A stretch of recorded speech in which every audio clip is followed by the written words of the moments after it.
Kaixo, arratsalde on guztioi. Gure herrialde,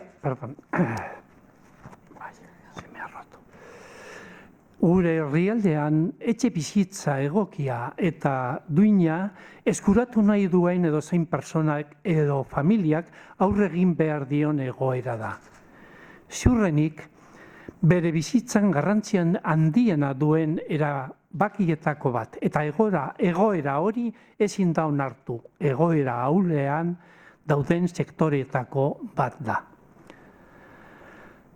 Soniak etxe bizitzaren lege berrian sakonduko du.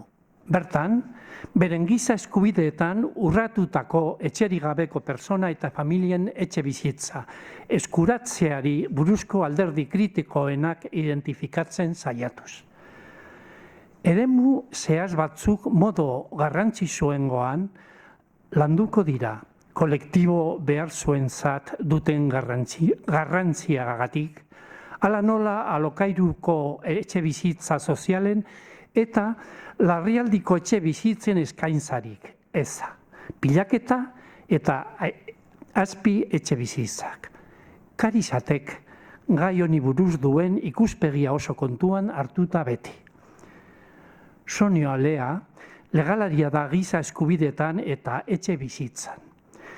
Espainiako Caritaseko inzidentzia taldeko kidea. Zuzenbidean lizentziatua Madrilgo Unibertsitate Autonoman. Migrazioetako graduondoa du. Baita nazioarteko harremanetako ere, master bat Iberoamerikako giza eskubidetan, zuzenbide estatuan eta demokrazian. Eskerrik asko etortzeagatik. Gracias, Sonia, por estar hoy con nosotros esta tarde. Permitirme en un minuto presentarla, introducirla. Sonia Olea es jurista, experta en derechos humanos, lo cual hoy nos va a venir muy bien, y especialmente en vivienda, que sería el tema que hoy nos centra. Es miembro del equipo de incidencia de Cáritas Española, licenciada en Derecho, diplomada en Misionología, etcétera, etcétera. No quiero alargarme porque yo creo que después veremos su conocimiento en el área que nos concierne. La ponencia que vamos a abordar, que ella va a abordar, pues se centra en el tema de la vivienda. Yo quisiera resaltar el que ella lo va a hacer desde un punto muy claro, que es desde los más desfavorecidos, desde las personas y familias que en este momento lo están pasando mal.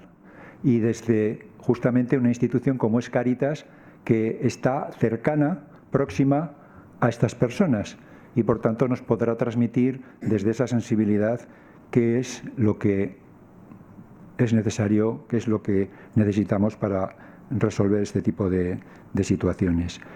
Los temas van a ir saliendo desgranados, problemas que todos o muchos de aquí conocéis porque muchos de vosotros estáis vinculados o preocupados por este problema. La oferta de vivienda social, la carencia o incluso ella me decía la inexistencia casi, ¿no? de esa oferta de vivienda social y especialmente en alquiler, que es la demanda fundamental. La necesidad de vivienda de emergencia para esas situaciones más críticas, el hacinamiento, los subarriendos, desahucios, pobreza energética, es decir, temas que nos preocupan y que de su mano pues pretendemos que nos pueda abrir expectativas, abrir posibilidades y no sé si resolver algo, Sonia, pero por lo menos intentarlo en este afán que todos tenemos de querer este mundo mejor, sobre todo para los que les está tocando la peor parte. Sonia, adelante, tienes la palabra. Pues muchas gracias. Gracias por haberme invitado a este espacio particularmente interesante para mí, ya que toda mi vida he sido una cristiana abogada o una abogada cristiana, por lo tanto me siento muy cómoda en un espacio como el de hoy. Perdonadme la voz, normalmente tengo la voz bastante bien, pero debe ser que ya está pensando en vacaciones y está un poco floja, entonces intentaré no quedarme sin voz a lo largo de la ponencia, que intentaremos también hacer corta para que después podamos compartir. Hay uno de los títulos interesantes que sí que os voy a comentar, es que desde Cáritas Española el tema de la vivienda es un tema que nos llegó desde el territorio. Tengo aquí una compañera del territorio y siempre hablo de cómo la presencia de Cáritas en el territorio es la que sustancia y da la coherencia a luego el trabajo que hacemos los pensantes y los que estamos luego en la arena política, en el sentido de ese equipo de incidencia que lo que hace es trasladarle a los políticos y a las políticas las propuestas que Cáritas hace tras un análisis muy exhaustivo de la realidad sociológica, la económica y la jurídica y la legislativa. Cáritas no se dedicaba al tema de la vivienda. Fue la crisis del 2008 la que llamó a nuestras puertas, nos sorprendió, nos dejó sin saber muy bien cómo se acompañaba un desahucio, cómo se acompañaba una negociación de un contrato de alquiler, qué pasaba con las hipotecas. Mis compañeros que estaban en el territorio saben bien de esto. Y fue el territorio el que llamó a las puertas de un programa que estaba pensado para las personas sin acceso a vivienda que vivían en calle, que era el programa de Sin Hogar de Cáritas, que pasó a prácticamente ser copado por el acceso a una vivienda digna para millones de personas en España. Y fue muy potente el trabajo, que además lo unimos a un trabajo muy grande que estamos haciendo en la Amazonía con el acceso al territorio. Obviamente allí el concepto de vivienda no es nuestro concepto y por lo tanto es el derecho al territorio, al suelo. Y, por tanto, somos responsables del derecho a la vivienda ante Naciones Unidas por parte de Cáritas Internacionales. Creo que eso es importante que lo sepáis, porque sí que estamos haciendo un enfoque global, que no solamente es el acceso a la vivienda en lugares como Europa, sino que es el acceso al agua, al territorio, a la selva, a las plantas, a lo que ahora estamos llamando la ecología integral ante esta crisis social y ambiental. Cáritas tiene una propuesta y se la llevamos haciendo a algunos políticos autonómicos, algunas regionales y desde hace mucho tiempo a nuestros gobernantes estatales, desde hace ya más o menos 10 años, que es que queremos políticas públicas con enfoque de derechos humanos. Esto es una manera de trabajar, no se lo ha inventado Cáritas, esto es muy antiguo, y es afrontar las políticas públicas desde esos tratados que tiene ratificados el Estado español, y el Estado español no es gobierno estatal, el Estado español es todo el poder legislativo, todo el poder ejecutivo y el poder judicial en todos los ámbitos, local, autonómico y estatal. Cuando decimos Estado tenemos que pensar en todo ello. Como tenemos la obligación de cumplir lo que hemos ratificado y lo que ha firmado nuestro Parlamento, que son los tratados de derechos humanos de Naciones Unidas. Uno de ellos, que es el Pacto de Derechos Económicos, Sociales y Culturales, que fue además ratificado en los 70, o sea que no ha sido una cosa de hace 40 años, sino que fue en los 70 por el Estado español, incluye, entre otros, el derecho a una vivienda adecuada, y lo incluye dentro de un artículo, el 11, que refleja el artículo 25 de la Declaración Universal de Derechos Humanos, donde dice que cualquier persona, cualquier ser humano, para tener una vida, un nivel de vida adecuado, necesita tener acceso a vivienda, a salud, a comida, a vestido y algo que se nos ha olvidado, que se llama protección social, que menos mal que ahora con el IMV parece que estamos retomando un poco, ¿no? Entonces, esta es nuestra propuesta y nos cuesta mucho trabajo que nos la compren, pero yo os la voy a contar, os la voy a explicar y en eso estamos. Poco a poco, la ley del derecho a la vivienda no es una ley con enfoque de derechos humanos, ya te lo digo, pero sí que ha dado grandes pasos. De cómo estábamos, sí que ha dado grandes pasos, sí que tiene alguna esquinita y que tiene algunas partes, pero no está hecha con ese enfoque. Para empezar, tendrían que haber participado las personas afectadas, ¿no? Las personas vulneradas, y aunque ha habido un proceso de consulta, no ha sido tan extenso como que participaran las personas que viven en asentamientos, que viven en la calle, etcétera. Entonces, bueno, voy a contaros. Ya no vale lo de que estamos en crisis y en emergencia. Esto es estructural. Ya no vale eso de crisis del 2008, crisis de la pandemia, la guerra de Ucrania, porque llevamos ya 20 años de crisis en crisis, de emergencia en emergencia. Cuando se llevan 20 años de emergencia en emergencia, el tema de la vivienda, de la gran crisis de la exclusión residencial, es estructural. Los datos nos dicen, obviamente, los datos que tenemos de desahucios, los datos que tenemos de personas viviendo hacinadas, de personas que viven en habitaciones, personas y familias. Estamos hablando de algo estructural. Por lo tanto, como política pública no se puede plantear como una política pública de emergencia, sino que tiene que ser de manera estructural. Esto es fundamental. Le he dicho antes a Alberto que no os preocupéis porque tenéis todo lo que estoy proyectando ahora, va a estar a vuestra disposición, pero además, si entráis en Google y ponéis Informe FOESA 2022, que se acaba de publicar en enero, y vais al capítulo 18, es el capítulo donde vienen todos estos datos y son datos exhaustivamente de fuentes públicas. Sabéis que los que hacemos FOESA hace nada hemos sido cuestionados de dónde sacamos los datos, hace muy poco, por un gobierno autonómico. Entonces, bueno, aquí tenéis los datos que son todos de fuentes públicas para que podáis contrastarlo.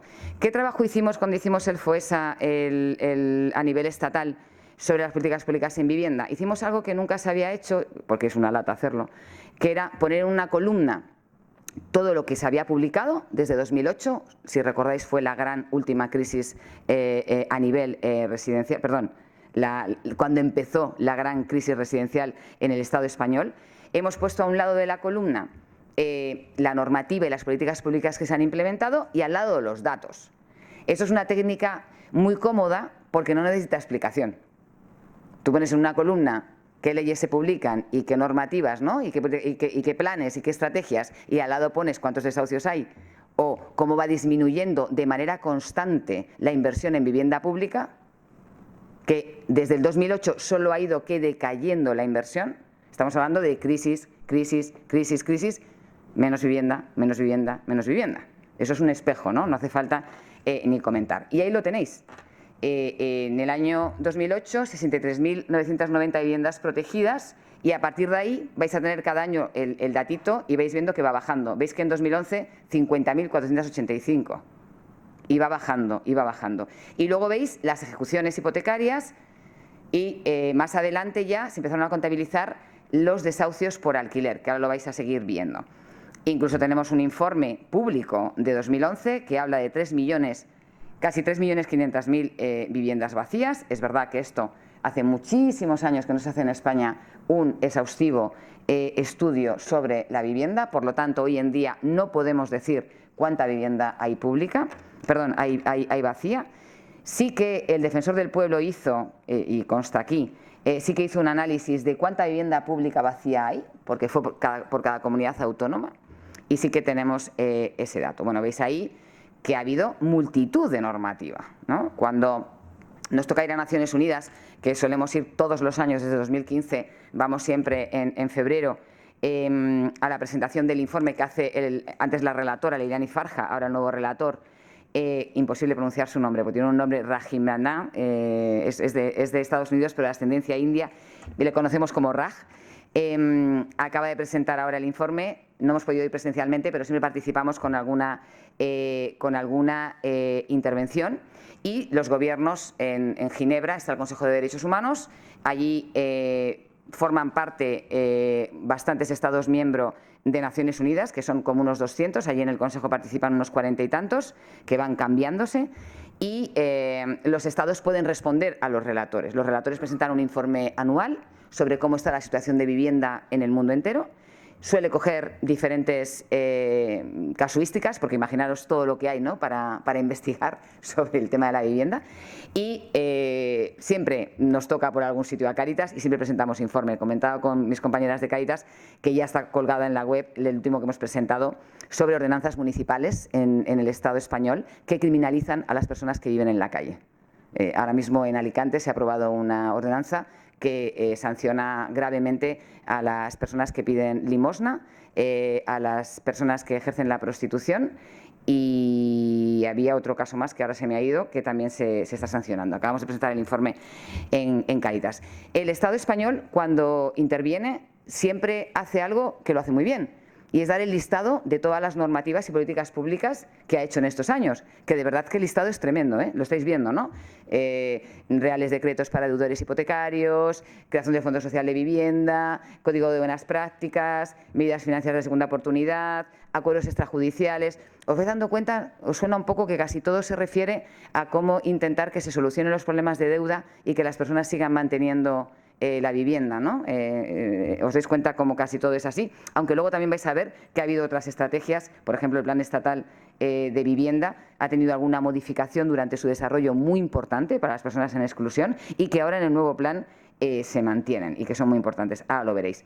Veis ahí los desahucios, 35.666 desahucios de alquiler.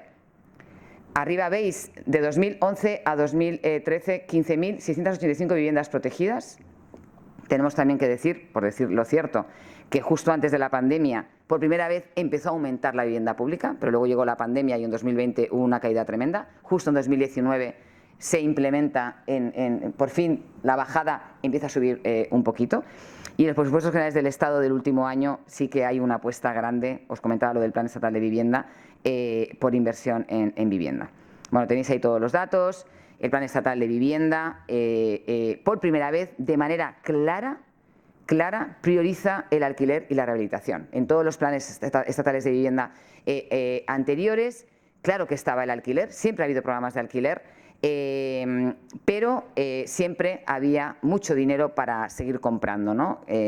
Nosotros, desde luego, Cáritas tiene muy claro que la apuesta de política pública tiene que ser por vivienda pública de alquiler. Nos parece que es la única solución, dado los diagnósticos, que no son diagnósticos solamente de Cáritas de Foessa o de Oxfam Intermón o de entidades, sino que el propio Gobierno, cuando hace su agenda urbana española, adaptando la agenda urbana europea y la agenda urbana mundial, en la que participamos con Cáritas Internacionalis con algunos aportes en varios eventos en Nueva York, en Quito, en Barcelona, Ginebra, etcétera, hace un diagnóstico, y en el diagnóstico, en el apartado de vivienda, dice claramente: España ha sido uno de los países que más dinero ha invertido en vivienda pública, miles de millones, años 60, años 70, años 80, y que menos vivienda pública tiene ahora. Hemos consultado a los expertos antes de venir a la reunión y nos han dicho que ahora mismo en el Estado español hay un 1,5 de vivienda pública, de la que un 0,98% es vivienda social de alquiler. 1,5 de vivienda pública, de la que solamente un 0,98 es vivienda de alquiler. La media europea de vivienda social de alquiler es del 9%. No hablo de vivienda pública. Hay vivienda pública en otras denominaciones, con otros conceptos. Hablo de vivienda social de alquiler. Bueno, ahí tenéis ese dato muy importante del Foessa de 2018, que decía que 4,5 millones de personas destinan más del 40% de sus ingresos en gastos de vivienda. Eso, más pronto o más tarde, es un corte de suministros o un inicio de un procedimiento de desalojo, o tener que meter a alguien más en la casa y compartir gastos. Cuando una familia dedica más del 40% de los ingresos a vivienda, imaginaros en qué termina. Bueno, ahí tenéis todos los datos que teníamos. 18.000 personas de media diaria se alojaron en centros de atención a personas sin hogar. Este es una encuesta del INE que hace sobre personas sin hogar, etcétera. Y en 2018 pasa algo gravísimo, muy grave, muy técnico, pero muy grave. Se promulga el famoso decreto del desalojo exprés para viviendas que se disfrutan sin título legal. Y bueno, y es recurrido. Un grupo parlamentario lo recurre ante el Tribunal Constitucional porque considera que esa normativa está dañando el derecho humano a la vivienda. Bueno, pues porque tenemos firmado, como os comentaba antes, el PIDES. El PIDES tiene dos observaciones generales, la número 4 y la número 7, y en ellas explica que los gobiernos tienen que comprometerse a que ninguna persona sea desahuciada, sea dejada en la calle sin un alojamiento alternativo. Obviamente la observación no se mete con el procedimiento judicial, ni se mete a considerar si el desahucio y el desalojo jurídicamente está bien hecho o mal hecho, faltaría más, sino que va a la obligación que tienen los Estados, si quieren garantizar ese derecho a una vivienda adecuada, a que no pueda ser una persona votada en la calle, perdonad que a veces hablo en payac y no para acá, sin alojamiento alternativo. Se recurre ante el Tribunal Constitucional y ocurre algo tremendo que teníamos la sospecha que podía pasar, que nos había pasado ya con el derecho al agua. Con el derecho al agua, que también es un derecho que trabajamos mucho en Cáritas, asentamientos de Huelva, asentamientos de Almería, asentamientos en Madrid, ya nos había pasado. Ya el Constitucional, en sentencia, dijo que no era un derecho humano, porque nuestra Constitución, obviamente, tiene esos derechos incluidos en la parte de los principios rectores de políticas públicas, por lo tanto no tiene la protección que tienen otros derechos como son los civiles y políticos. Desde mi punto de vista mío, técnico, creo que se fue al Constitucional con la peor ley que se podía ir para dejarle fácil al Constitucional que hiciera lo que hizo, que fue establecer a la misma vez que se estaba reconociendo que Valencia, bueno, Valencia no, porque no se llegó a recurrir ante el Constitucional, la ley de vivienda de Valencia, pero a la vez que se reconoce por el Constitucional que Navarra y que Euskadi, que sí habían sido recurridas sus leyes de vivienda ante el Constitucional, se reconoce una parte del derecho subjetivo a la vivienda, que es la del derecho, la parte de derecho administrativo, a la vez el Constitucional está diciendo que a nivel estatal la vivienda no es un derecho humano y que por lo tanto las reclamaciones que habían hecho ese grupo parlamentario no podían tenerse en cuenta. Un cambio en positivo muy importante en 2018 es empezar a considerar el derecho a la energía, lo que habitualmente hablamos como suministros, ¿verdad? Que no es muy importante esto que hablábamos antes del enfoque de derechos humanos en políticas públicas, hablar, ¿verdad?, como los tratados que firmamos, ¿no? Derecho a la energía, derecho al agua, derecho a Internet, derecho a una vivienda adecuada. Bueno, tenéis muchos datos, me estoy enrollando mucho en los datos y había dicho que no lo iba a hacer, porque si no, no vamos a llegar a lo demás. Ahí tenéis la sentencia, tenéis 32/2019, donde no se considera un derecho humano. Se reforma la LAU, muy interesante, porque se permite suspender los desahucios. Esto nos vino luego muy bien en pandemia, porque por fin se asumió que se podía suspender los desahucios si se acreditaba vulnerabilidad. Esto fue un hito histórico. Los que están en el territorio saben que suspender un desahucio un mes es como no suspenderlo, pero bueno, es un hito.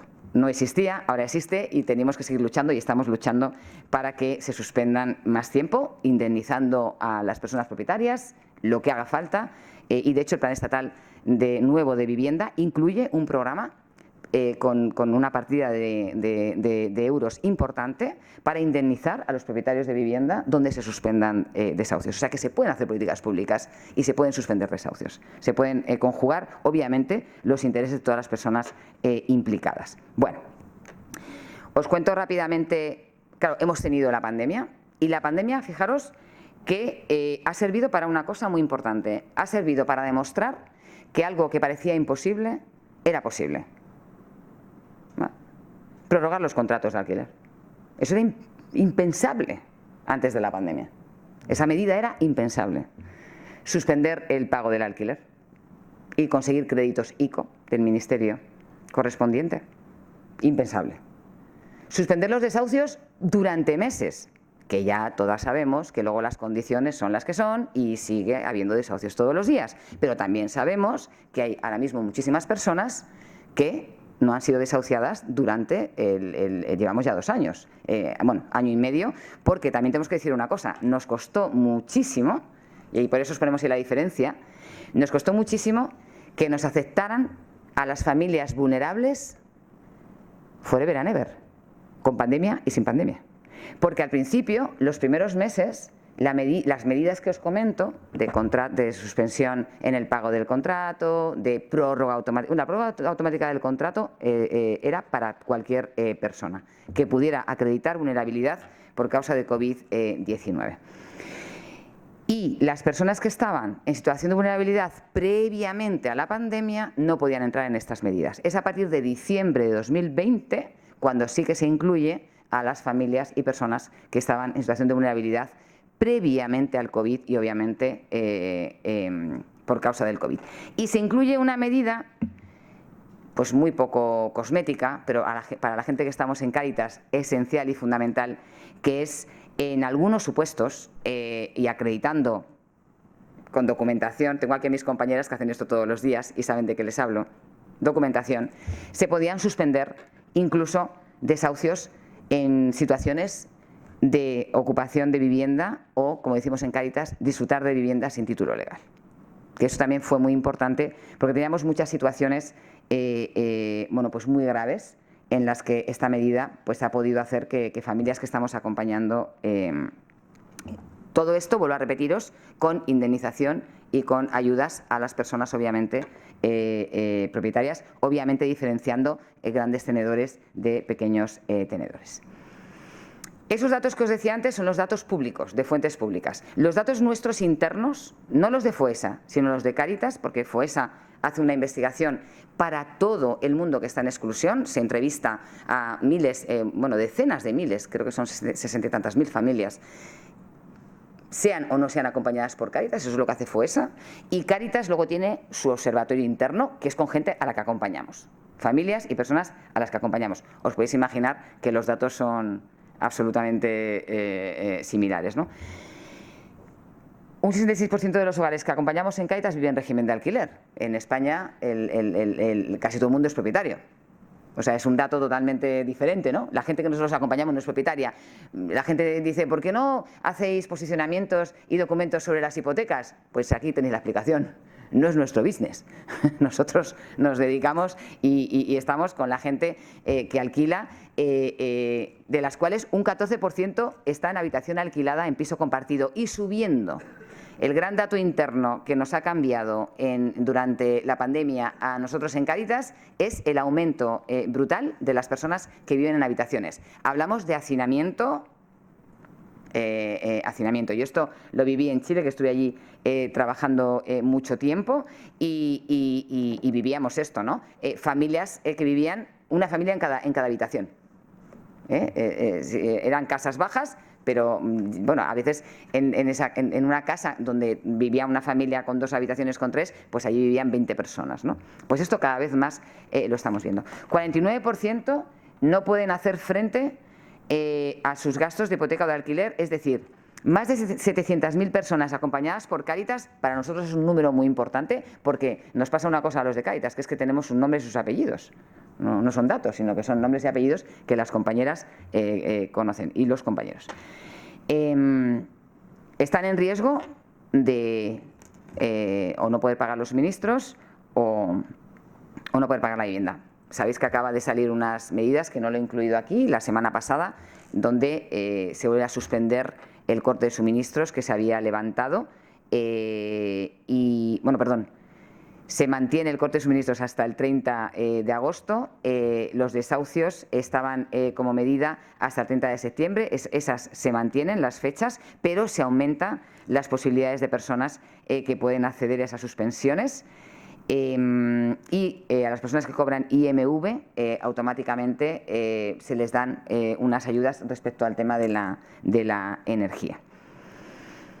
Por lo tanto, 1 de cada 4 familias atendidas por Cáritas puede verse obligada a tener que abandonar su vivienda. Por eso nuestras medidas y nuestras propuestas políticas van a esto y no van a otras cosas que son totalmente legítimas, pero también os puedo decir, como nos ha pasado con la ley Mordaza, donde Cáritas ha estado presente y ha participado en el movimiento de No Somos Delito, hasta que no llegó Cáritas a ese espacio, nadie se planteó que había un artículo que sancionaba a las personas que estaban en calle. Por lo tanto, nuestra mirada de la exclusión siempre es importante en algunos espacios, ¿no?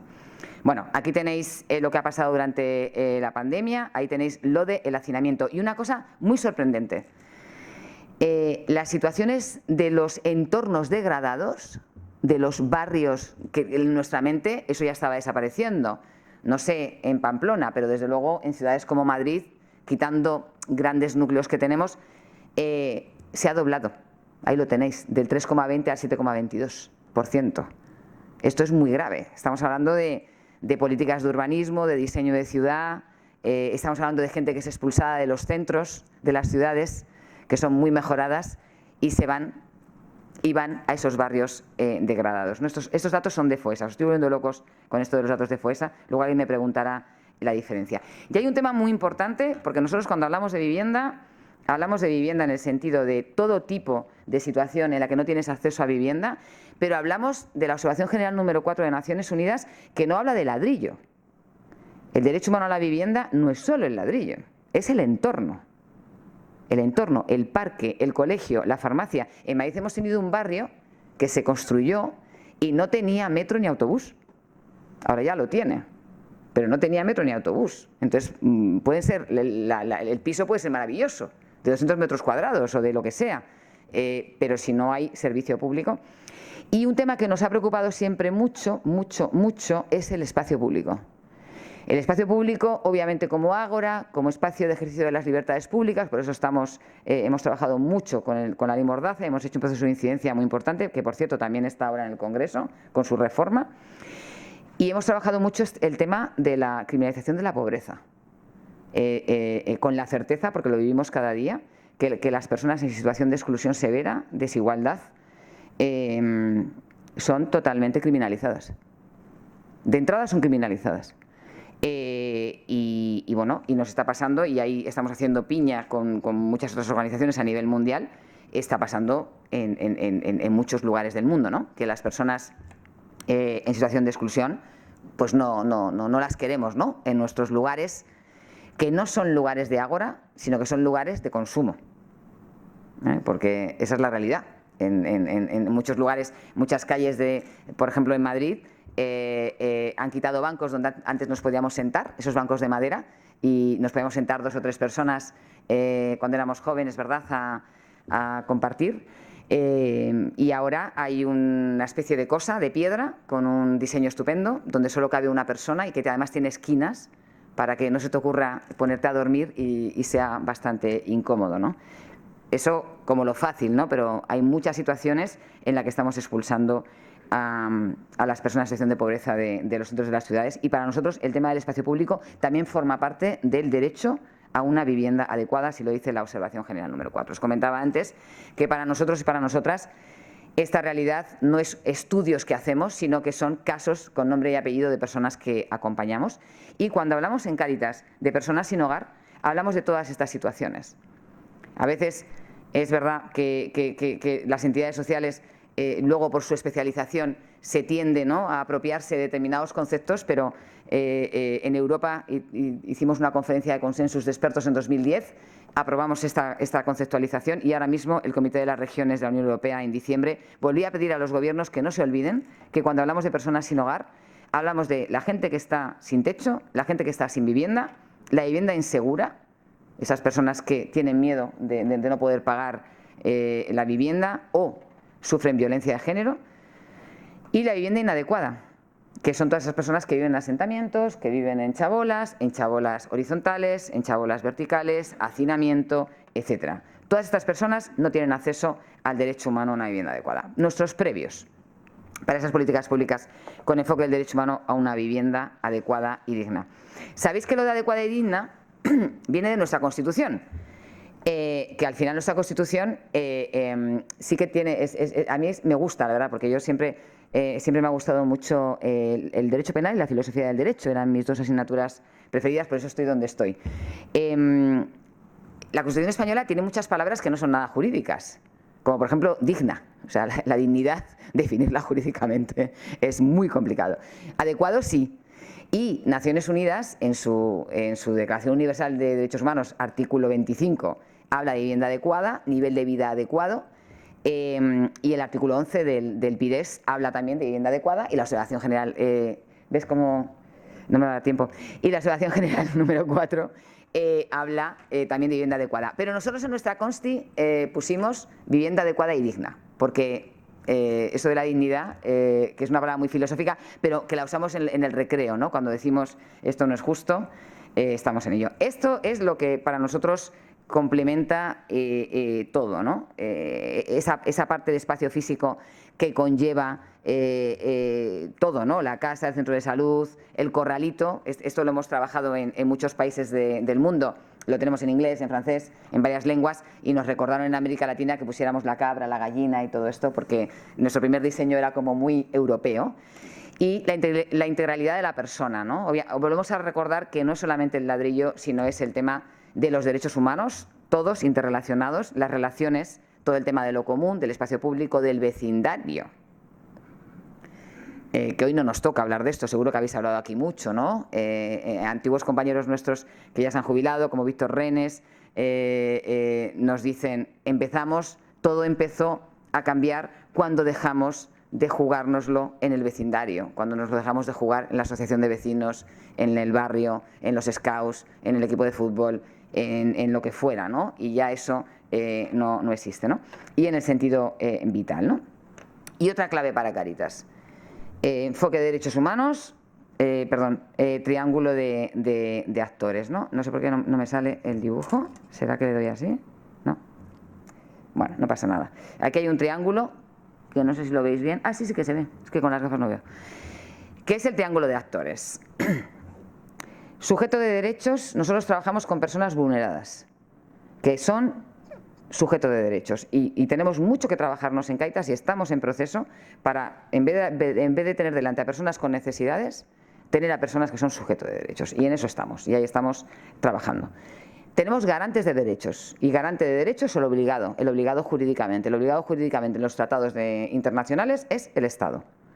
Vuelvo a repetir lo que dije antes, el Estado en todas sus dimensiones, obviamente. Y luego están los sujetos de responsabilidades, donde estamos muchos y muchas, donde está la sociedad, la organización civil, los sindicatos, la Iglesia, el tercer sector, los medios de comunicación, todo el mundo. Pero quien tiene que garantizar el derecho humano a una vivienda adecuada, la Administración. Las administraciones. Y en este caso, según nuestra Constitución, la Administración autonómica. Aquí veis que Cáritas tiene equipo de incidencia política hace 8 años y ya en las últimas 2 elecciones hemos salido a la arena pública con propuestas políticas. Aquí tenéis nuestras últimas 8 propuestas políticas que hicimos en las últimas elecciones y, como veis, la tercera era acceso al derecho humano a la vivienda. Ahora estamos ya construyendo las de 2023. El cambio que hemos tenido es que, en vez de hacerlo con nuestros compañeros de las Cáritas Diocesanas solamente, que estamos consultando, estamos trabajando con unos 40-50 grupos de personas vulneradas. Las personas vulneradas son las que nos están diciendo qué propuestas quieren que llevemos a las próximas elecciones. Sigo rápido. Esas han sido nuestras propuestas. Recuperación y promoción de vivienda de protección oficial de titularidad pública permanente y siempre de alquiler. Equipamiento público y reservando importantes porcentajes de suelo con uso dotacional. Dentro de esos parques de vivienda ha de contenerse escalas suficientes de vivienda, 30%, me decías tú antes, social para personas y familias vulnerables, sin ingresos estables o con ingresos inferiores al mínimo establecido. Muy importante, Cáritas lleva mucho tiempo diciendo que en la emergencia no te piden regularidad administrativa, que las normativas de servicios sociales de las comunidades autónomas de todo el Estado establecen que las ayudas básicas las pueden recibir personas en situación de irregularidad administrativa. La vivienda es una necesidad básica. Por lo tanto, reclamamos, y en la ley que se está ahora trabajando en el Congreso, que luego en las preguntas aprovechamos para comentar más cosas, nuestra primera gran reclamación es que haya vivienda de emergencia para personas en situación de irregularidad administrativa, porque en este momento, con la normativa vigente, Ley Orgánica de Extranjería y Constitución, esto no es posible. Y luego, por supuesto, los desahucios. Cumplimiento de la Resolución General número 7 de Naciones Unidas y que no pueda una familia, una persona quedarse en la calle sin un alojamiento alternativo. La norma, la Resolución General número 7 dice alojamiento, no dice vivienda, y ahí entramos. Alojamiento. La observación dice que tiene que ser un alojamiento digno y adecuado, no puede ser cualquier alojamiento. Vale. Y mientras tanto, pues tenemos un problema, y es que tenemos a muchísima gente en calle, a muchísima gente desahuciada y a mucha gente hacinada. Y aquí tenemos la del cada día en Cáritas. Y mientras tanto, si las personas no tienen acceso a vivienda, y mientras tanto, ¿qué hacemos? ¿Qué hacemos con la vivienda? ¿En qué nos implicamos en la vivienda? ¿Hasta dónde nos implicamos con la vivienda? Cuando sabemos que quien tiene la obligación legal de garantizarla es la Administración. Es que no me queda casi nada, ¿no? Tienes media hora, tienes de tiempo. Sí, todavía puedo un poco más. Os había puesto como 3 importantes patas que hay ahora mismo. Una ya está implementándose en parte y son las comunidades autónomas las que tienen que darlo todo, que es el Plan Estatal para el Acceso a la Vivienda 2022-2026. Hay 13 programas y os voy a explicar los 2 que nos importan mucho a Cáritas y que además alabamos porque por primera vez Se incluyen peticiones que llevamos haciendo mucho tiempo, por ejemplo, las ayudas a la habitación de una casa, no solamente al alquiler, y también se incluye que no solamente tengan que ser alquiler o hipoteca, sino que pueda ser otros modelos jurídicos, como la cesión. Nos pasa muy a menudo que la gente que acompaña Cáritas está en esa situación. Para gente en situación, para personas y familias en situación de exclusión severa, aquí lo tenéis, y son estos dos programas, y hay una cosa que han hecho que yo a veces, si me voy a la parte jurídica, digo, ostras, esto no sé si es muy... No sé, creo que aquí hay gente responsable de vivienda de la comunidad, o sea, de aquí de Navarra, entonces a lo mejor luego nos puede dar la opinión. Yo no sé si esto se puede hacer, pero se le dice a las comunidades autónomas: si no os apuntáis a estos dos programas, que son los programas que ayudan a las personas en situación de exclusión, el primero, vulnerabilidad, y al alquiler, y directamente a personas y a entidades sociales que acompañan estas realidades, si no os apuntáis a estos dos programas, no hay dinero para los demás. Si no atendemos... Bueno, esto es un principio de Naciones Unidas. Naciones Unidas, en sus inicios de los tratados, siempre dice que la política pública obligatoria de un Estado es primero favorecer a las personas vulnerables. Vulnerables está la vulnerabilidad social, la económica, de todo tipo, no solamente la económica. Entonces, bueno, esto es un cambio muy importante porque para las personas que están en situación de calle, las personas objeto de desahucio, bueno, dejan la expresión especialmente vulnerables, que luego las comunidades autónomas definirán qué situaciones incluyen y cómo hay que acreditar esa situación de vulnerabilidad. Bueno, es un cambio notorio, esto no ya ha pasado nunca, ¿no? Que una comunidad autónoma tenga que plantearse el primero afrontar, apuntarse a desarrollar con las cantidades económicas que son muy altas esta vez. Os comentaba que los últimos presupuestos generales del Estado han aumentado notoriamente. También tenemos en cuenta los fondos que han llegado de Europa, que han llegado por varios lugares de recuperación, ha habido varias posibilidades, pero sí quería que lo supierais. Esto es de desarrollo por las comunidades autónomas. Nosotros estamos muy atentos y muy atentas a ver con qué normativa esto se va a desarrollar, para que luego en la normativa no se queden fuera situaciones de verdadera vulnerabilidad. Bueno, de entrada, vamos a ver cómo reaccionan las comunidades autónomas en la vivienda de emergencia ante situación de personas en irregularidad administrativa, ¿no? Vale, ese era otro que comentábamos. Otra cosa que se está ahora, la anterior ya está publicada, pero se está horneando en las comunidades autónomas, ¿vale? El plan estatal ya está publicado, se aprueba, eso no tiene problemas de negociación en el Parlamento, porque se aprueba por Consejo de Gobierno, de Ministros, ¿vale? Entonces ese se aprueba y va para adelante. ¿Qué se está cocinando que tampoco pasa por Parlamento? Y no hay que... Sabéis que todo lo que pasa por Parlamento, luego en paralelo hay muchas negociaciones, no se negocia solo la ley de vivienda. Se están negociando muchas leyes y se están viendo también, hay muchas posiciones. La segunda estrategia de personas sin hogar. Para nosotros, para Cáritas, es fundamental. La primera estrategia no tuvo presupuesto. Una estrategia de personas sin hogar sin presupuesto. Entonces, bueno, la evaluación que se ha hecho, os podéis imaginar cómo ha salido. Nosotros en Cáritas, ¿qué hemos hecho? Pues dijimos, vamos a hacer algo que parece imposible, porque la primera crítica que hicimos fue que la primera estrategia se hizo sin preguntar a las personas que viven en calle. Pues hicimos algo, estábamos en pandemia, no pudimos hacerlo presencialmente, pero sí lo hicimos a través de un programa en el teléfono móvil que la gente rellena, y lo hicimos así. 1000 personas en situación de calle o acogidas en viviendas de Cáritas participaron, 1000 personas. Y 700 trabajadores de Cáritas que trabajan en temas de calle. Y estos son los 4 temas que le hemos presentado ya a la directora general de Familias, que es la responsable de Familias y Servicios Sociales, que es la responsable de este tema. Le hemos planteado esto. No hay parque público de vivienda de emergencia, no lo hay, porque la social no se considera en general. Hay alguna comunidad autónoma que sí que está utilizando vivienda social para emergencia y también para personas migrantes en situación irregular. Todo esto antes de que llegara la guerra de Ucrania y los refugiados ucranianos. El tema del empleo.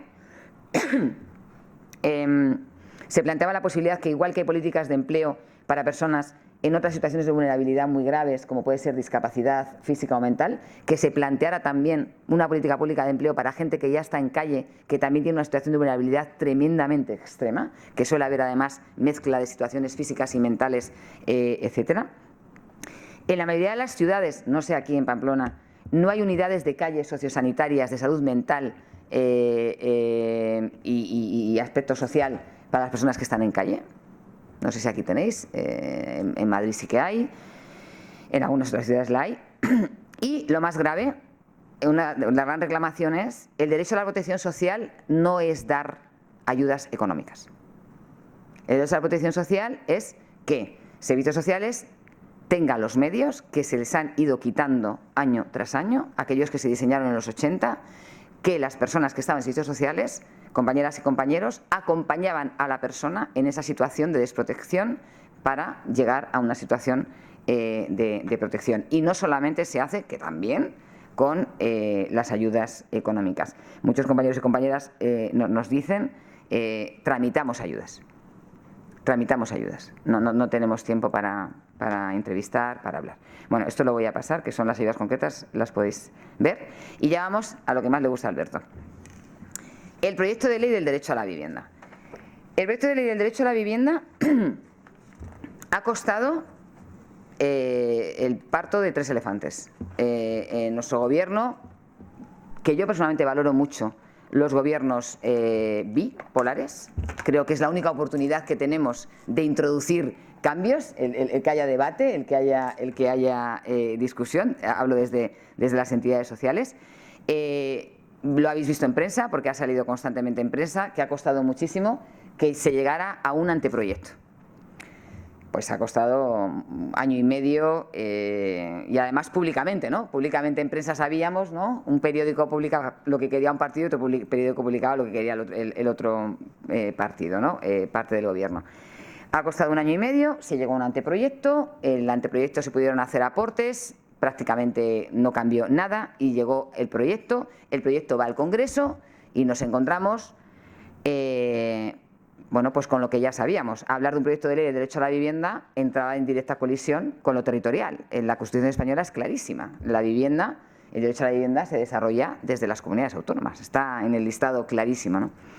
Sí que es verdad que siempre hemos, como nos ha pasado con el ingreso mínimo vital y como nos pasó con la ley de dependencia, sí que hemos venido, o como pasa con la salud, sí que siempre hemos venido reclamando ese contenido mínimo del derecho, o esa posibilidad mínima del derecho, o esos principios que se pueden lanzar para que ayuden a las comunidades autónomas a tener un mínimo. Ya sabemos que el desarrollo de algunas comunidades autónomas del derecho a la vivienda, como ocurre en Euskadi, ahora mismo en Euskadi, en Valencia, en Navarra y en algunos casos en Cataluña, porque la ley entera de vivienda no ha sido reformada, se han reformado algunas partes, está a años luz de lo que aquí va a salir, porque para empezar en el proyecto de ley del derecho a la vivienda no es un derecho subjetivo, con lo cual, por más cuestiones que podamos añadir, ya no va a llegar a lo que está en las comunidades autónomas. Bueno, sabéis que se vota. Esquerra Republicana presenta enmiendas, un listado de enmiendas bastante potente, donde tengo que deciros que no solamente va a lo territorial, sino que va sobre todo al tema de los desahucios, al tema de los grandes tenedores, al tema de la Sareb. O sea, que no es un tema que también se mete, sabéis que los desahucios es legislación estatal, es Código Civil, ley de enjuiciamiento civil. Bueno, y ya sabéis que partidos que han estado votando en otros temas, como la reforma laboral, que os acordáis de la reforma laboral, aquí ya sabíamos un poquito antes que iba a ser mucho más complicado, pero al final, ese día estábamos todo el mundo diciendo no va, pero al final Esquerra presenta enmiendas, pero sí que no interrumpe la posibilidad de que vaya a comisión. PNV vota en contra, PP vota en contra, Ciudadanos vota en contra, Vox vota en contra y ahora me perdería con algunos partidos pequeños, pero el PSOE recibe el apoyo del Mixto, de Bildu, Unidas Podemos y todos los demás partidos que están en coalición, el PSOE, y sale adelante y ahora ya está en comisión. Se están prorrogando el periodo de enmiendas, martes a martes, como suele ocurrir con todas las normativas. Ya han sido registrados enmiendas de Más País. Os digo de las que me sé, lo cual no quiere decir que sean las únicas, porque es la información que tengo. Se han registrado de Más País, de Unidas Podemos, y se van a registrar muy próximamente de Bildu, que yo sepa. Y bueno, os preguntaréis qué hace el Gobierno que ha presentado el proyecto de ley presentando enmiendas, que es lo que ha hecho Unidas Podemos, pero esto es habitual en todas las normativas. Es habitual que en esta legislatura que tenemos nueva, que nunca habíamos conocido, es muy habitual. En las enmiendas que se están haciendo, bueno, se está yendo a temas, ya los conocéis, a los temas candentes, regulación de precios del alquiler, el tema de la Sareb, los grandes promotores de vivienda, pero luego también hay algunos temas de hilado fino que sí que nos preocupan a las entidades sociales, y yo os voy a poner los que a nosotros nos preocupan y a los que hemos hecho propuesta de enmiendas. Cáritas Española, tanto como Cáritas como entidad, como miembro de otras entidades, participamos de APN España.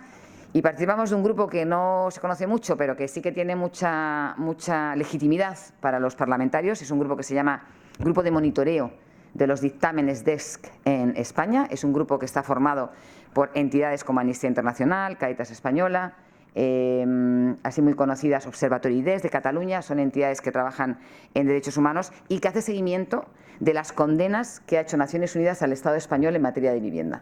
Naciones Unidas ha condenado ya 7 veces a España, en 7 dictámenes, por violar el derecho humano a la vivienda, en todo casos de desahucios, de desalojos, sin alojamiento alternativo, y nosotros hacemos seguimiento a esas condenas. Por lo tanto, bueno, por el conocimiento que se tiene en ese grupo del derecho internacional, también ahí hemos hecho enmiendas.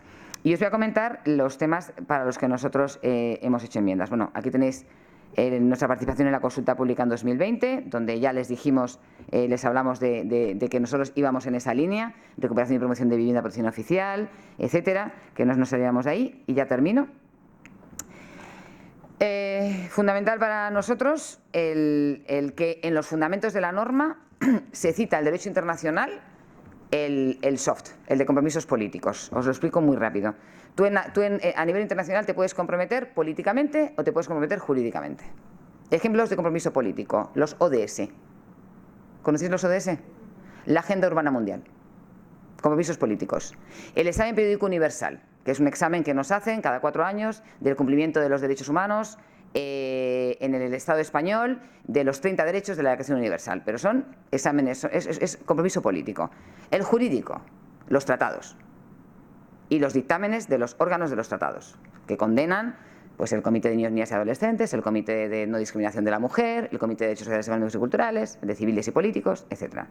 Pues en los fundamentos de la norma se habla de los ODS, se habla, pero no se cita claramente al PIDES, las observaciones generales y los dictámenes contra España. Esta es una de las primeras cosas que Cáritas Española, que dedica mucho tiempo a esto y que invierte mucho tiempo en esto, porque ¿sabéis por qué? Porque al final los casos que hemos conseguido que sean juzgados han sido por el Tribunal de Justicia Europeo y por el Comité DES en Ginebra.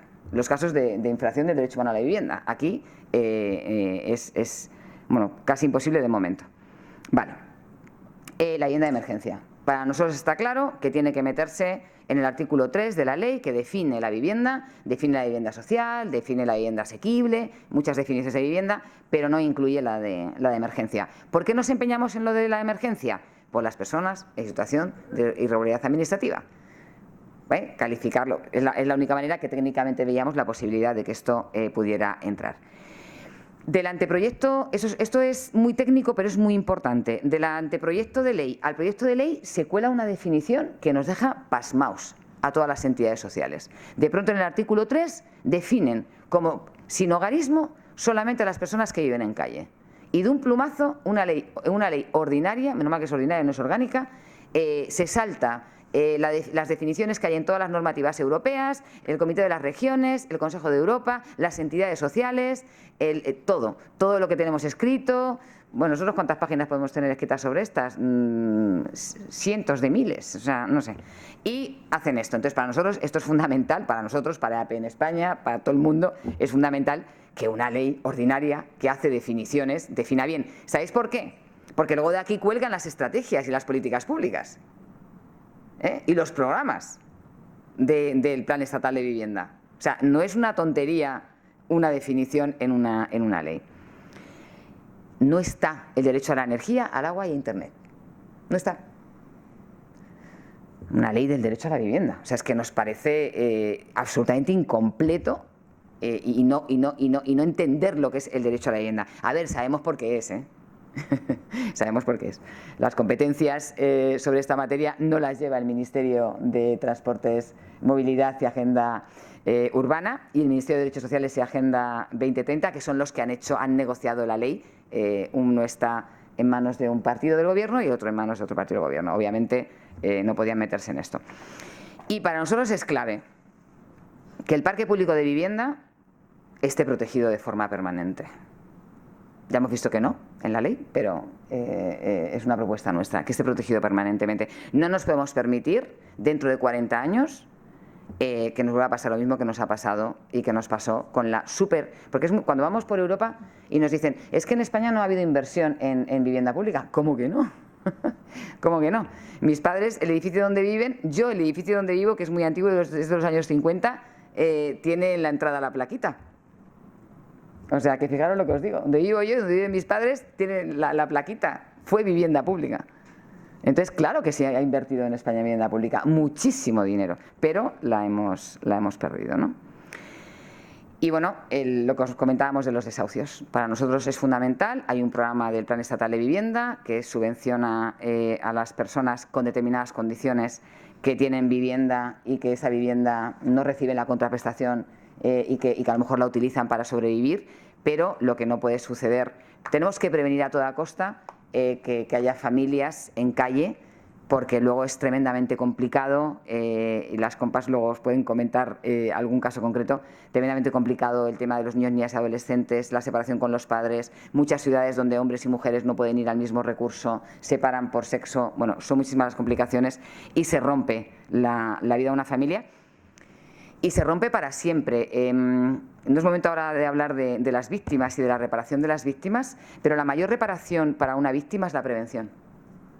El desahucio a un menor, el desahucio a cualquiera de nosotros, nos deja un trauma, es un suceso vital estresante que deja un trauma brutal para la persona. No te recuperas de vivir un desahucio de tu vivienda y tener que sacar tus juguetes, tu ropa y tus cosas. Eso queda siempre ahí. Eso luego hay que trabajarlo con un profesional. Eso queda siempre ahí y hay que prevenirlo. Esa es la mayor reparación a las víctimas, la prevención, que no sean víctimas. Y ya está. Estas son las palabras de Francisco, que en esto nos ha ayudado mucho. Ha escrito mucho sobre la vivienda, sobre el derecho a la vivienda, relacionado con el pan y con el trabajo. Son muchas las declaraciones y ha trabajado mucho este tema, y también desde la DSI pues hemos recibido también mucho soporte para este espacio. Perdonad que me haya alargado, pero esto quería compartiros. Muchas gracias.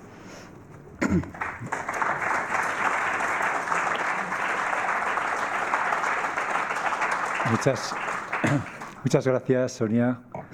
Has hecho referencia a que yo te preguntaba mucho por la nueva ley de derecho a la vivienda, y es porque ciertamente, imagino como nos ocurrirá a muchas personas, ¿no? Cuando se monta esta movida, que la ves en los medios habitualmente, pues parece como que dices, ahora es el momento y ahora es cuando se va a clarificar y se va a conseguir cosas. Hombre, no sé, me ha dado la impresión como de que eres un poco a ese nivel, no sé si escéptica, o por lo menos te da la impresión de que no va a ser tanto como prometía, ¿no? No lo sé. Bueno, de todas maneras, abramos el coloquio a cualquiera de los temas que han ido saliendo. Podemos dirigir preguntas, podemos también expresar cómo estamos, porque evidentemente, aunque Sonia nos ha hecho esta perspectiva más aún desde un plano más desde una visión de Estado, una visión de las leyes más generales, pues esto es Navarra y aquí también tenemos nuestras particularidades.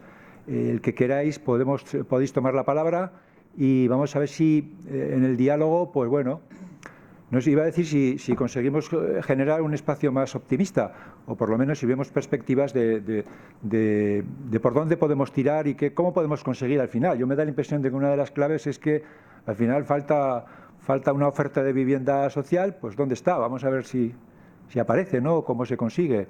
o cómo protegemos a las personas más vulnerables. Tenéis la palabra. Hay un micrófono que tiene Roberto allá detrás. El que quiera, pues levanta la mano y... Ya que tengo el micrófono y previamente me apodero, hace 6 meses hubo un debate en Madrid, es previo un poco a lo que has hablado, pero es de lo que has hablado. Hubo un debate en Madrid con el tema de que el 18% de la Cáritas decía que me parece que el porcentaje era el 18% de la población era vulnerable, ¿no? Y desde y no me acuerdo ahora el porcentaje de pobres, ¿no? Y desde el gobierno autónomo dijeron a ver dónde estaban esos pobres. Y bueno, yo es un tema que también siempre cuando veo, Cáritas dice el 18% de la población es pobre. Yo digo, pues sí que veo pobres, y veo gente que pide, etcétera. Pero el 18% es mucha gente, ¿no? Si podías aclarar este porcentaje. Yo voy a tratar de aclararlo, pero yo no soy socióloga que hace la investigación. Creo que el 18 es poco, ¿eh?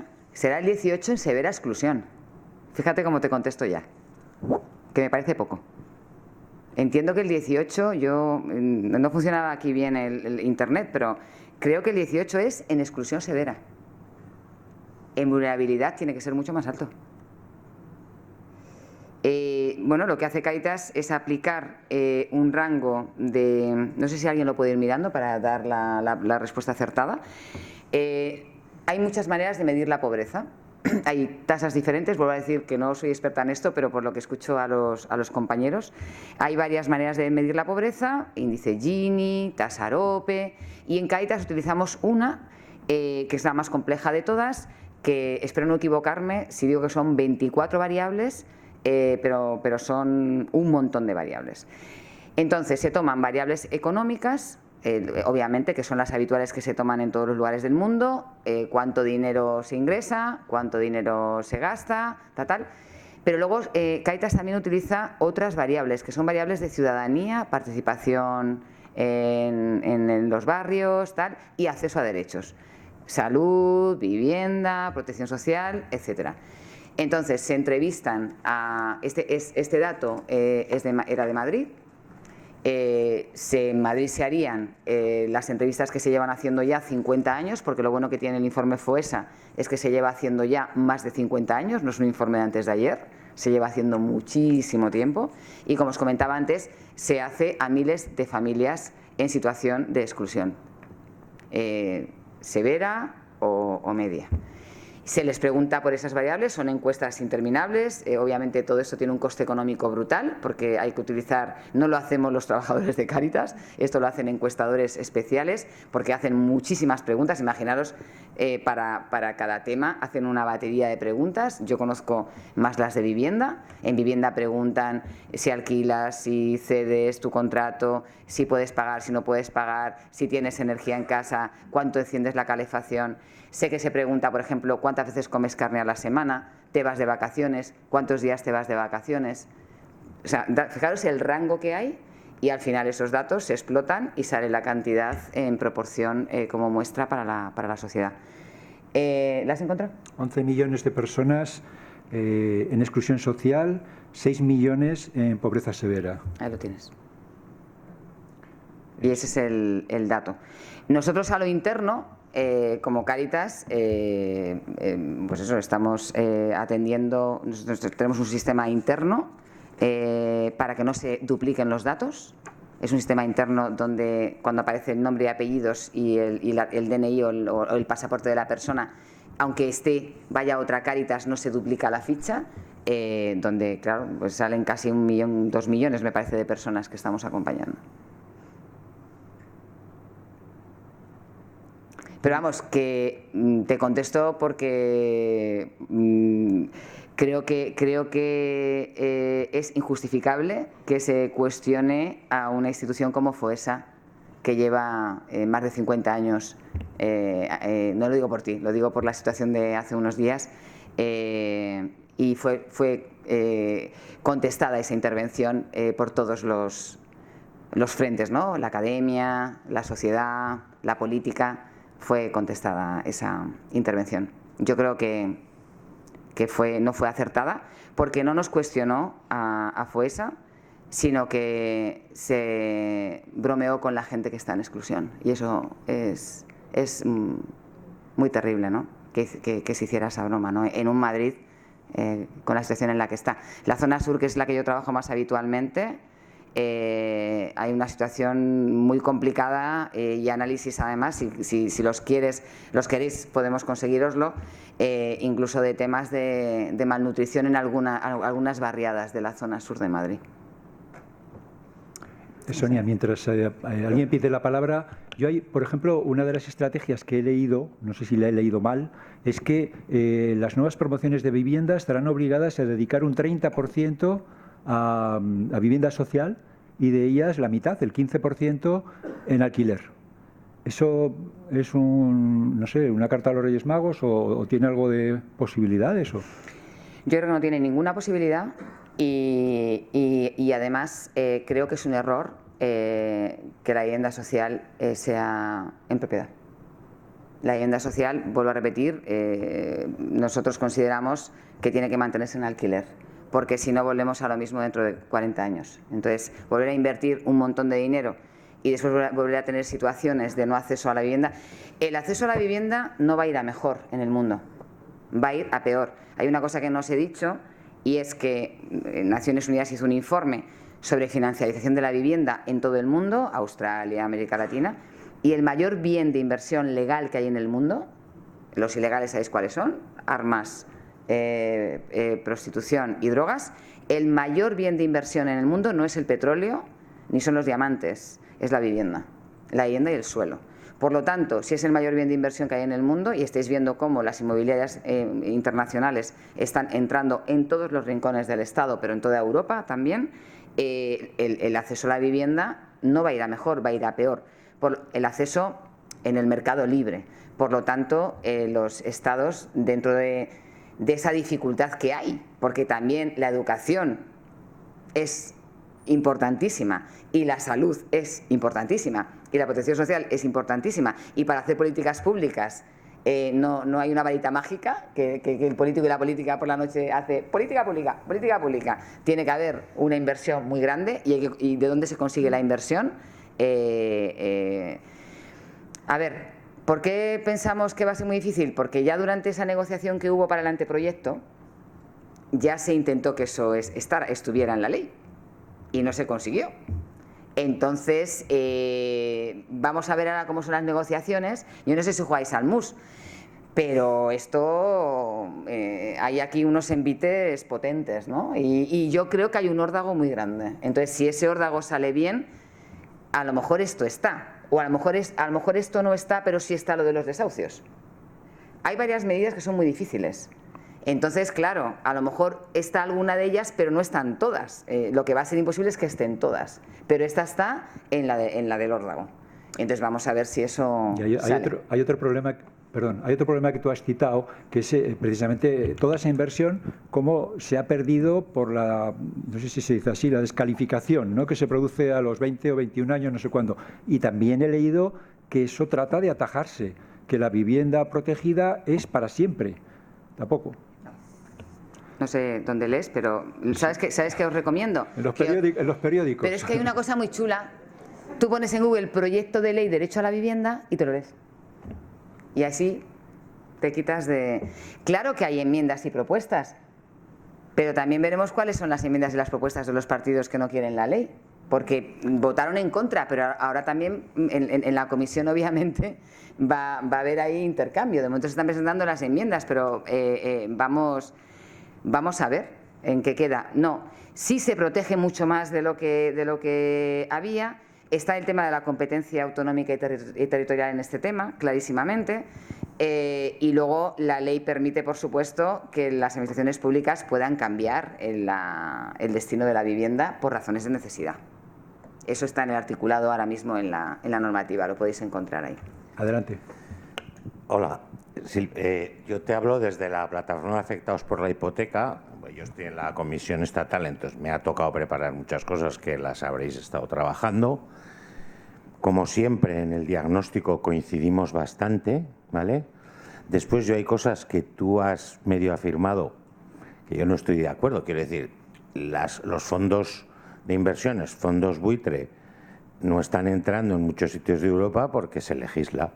El otro día en Holanda se legisló que para comprar una vivienda tienes que vivir en ella 4 años para poderla vender. Entonces un fondo buitre ya no puede acceder a esa vivienda. En España se ha legislado muy a favor de corriente suya, pues la aparición de las SOCIMIs, por ejemplo. O sea, ha habido cosas que evidentemente hemos remado para que nosotros, lo que has dicho tú, ¿no? Nosotros a las personas que viven en un sitio sin contrato, hablamos que se ha recuperado vivienda, porque nosotros vamos a muchas de esas viviendas vacías que tenían los bancos y que ahora tienen los fondos de inversión, pero que automáticamente le ponen una alarma e incluso hay ya un modelo de puerta que es puerta antiocupa, ¿vale? Y esa es la realidad. Nosotros el sinhogarismo tenemos muy poquito, solo de personas migrantes. De personas nacionales es muy difícil. Nos encontramos con personas migrantes que están en situación irregular y que por tanto no tienen acceso. Creo que en tu planteamiento el tema del empadronamiento lo he echado un poquito a faltar porque es un desencadenante. O sea, si no te ponen facilidades para empadronarte, que aquí en Pamplona te ponen todas las dificultades del mundo y alguna más, aunque la legislación española precisamente intenta facilitar el empadronamiento, es un desencadenante para las ayudas, para la educación, para la sanidad, para un montón de cosas, ¿vale? El tema de las habitaciones que tú has nombrado, haría falta también legislar. No hay ningún tipo de legislación que permita ahora mismo que la gente esté inscrita en ningún tipo de, no sé si de índice, pero ya no las personas que están en habitaciones, las personas que están alquiladas. No hay ningún mecanismo de la administración que obligue a que los contratos de alquiler estén registrados en algún sitio. En Barcelona, por ejemplo, incluso han creado un sistema por el cual las fianzas y los avales, que es otro agujero negro, van precisamente a un fondo de la administración que lo tiene controlado y que una vez que se extingue ese contrato, pues hay que ver qué se hace con ese fondo que ahora mismo el que tiene la fianza o el aval puede disponer de él y el otro si quiere que vaya a los tribunales a reclamar. Hay otro tema que a mí me parece bastante preocupante.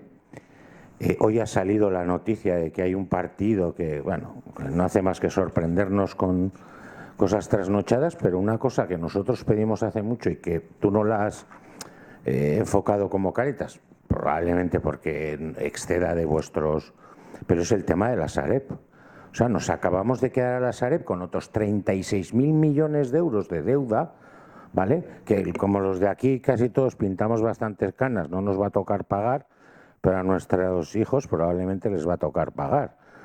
Y toda la vivienda que hay ahí, que ya sabemos que mucha es esqueleto, que no está en condiciones dignas, pero ahí hay viviendas que son utilizables y viviendas que son habitables. Bueno, pues que pasasen a ser parte del parque social. Y por último, hay personas aquí, no del Gobierno de Navarra ni del Parlamento, bueno, sí, hay una persona que es más bien del Gobierno, pero hay otra persona que es técnica. Pero lo que decías tú de la vivienda vacía, aquí se aprobó un proyecto de ley, la 24/2013, en el 2013, estamos en el 2022 y todavía no está el censo de vivienda vacía en Navarra. Por tanto, aunque en el Estado español se defienda lo que es vivienda vacía, para cuando sepamos la vivienda vacía que hay, habrá otra vez una estimación del INE que eso no es un registro de vivienda vacía. Gracias. Solamente decir que no es que no estés de acuerdo conmigo. Lo de la financiarización es un informe de Naciones Unidas. No es mío, de Cáritas, o sea que no estamos en contra, no opinamos diferente. Es un informe de Naciones Unidas que dice que en el mundo entero la gran pelea va a ser esa, ¿no? El padrón es un tema, sobre todo el gran desconocido, porque el problema que hay con el padrón es, a mí no me gusta hablar mucho del padrón, porque ya en algunas comunidades autónomas algún partido ha empezado a plantear la reforma de la Ley de Bases Locales. De hecho, nosotros también hemos salido en prensa por el tema del padrón. Salimos hace 2 veranos por el tema del padrón porque Cáritas, en un recurso que hizo ante la Audiencia Nacional por un tema de menores, de niños y niñas niños y niñas que nacen en España de padres extranjeros, se les pedía una documentación diferente que a los niños y niñas que nacen en España de padres españoles. Fuimos a la Audiencia Nacional, hemos terminado en el Supremo y Cáritas ha provocado que se reforme la normativa del padrón. Y ya salimos en prensa por este tema, ya os podéis imaginar, negativamente. ¿Por qué os digo esto? Porque el lugar del mundo, el lugar de Europa donde es más fácil y más accesible el padrón es en España. ¿Qué ocurre? Que los ayuntamientos ponen todos los inconvenientes que pueden, no dejan presentar la documentación, la persona se da la vuelta y se va, obviamente, se ponen muchísimos problemas, no sabemos por qué, porque a mayor personas empadronadas, más dinero te puede llegar. Entonces, nosotros llevamos ya 2 años, me parece, trabajando con este tema.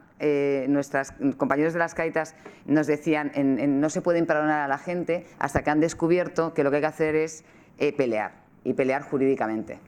Y que en muchos casos, haciendo una buena presentación, como es uno de los pocos caminos en los que el silencio es positivo de la Administración, que suele ser negativo, bueno, pues si no nos contestan a los 3 meses, pedimos una declaración, que tampoco nos contestan a la declaración, y consideramos que ha sido concedido. Para nosotros el tema del padrón lo estamos trabajando mucho desde el sentido, y trabajando con otras entidades y apoyando a otras entidades, desde el sentido de la reclamación, que de eso la PA sabéis un montón.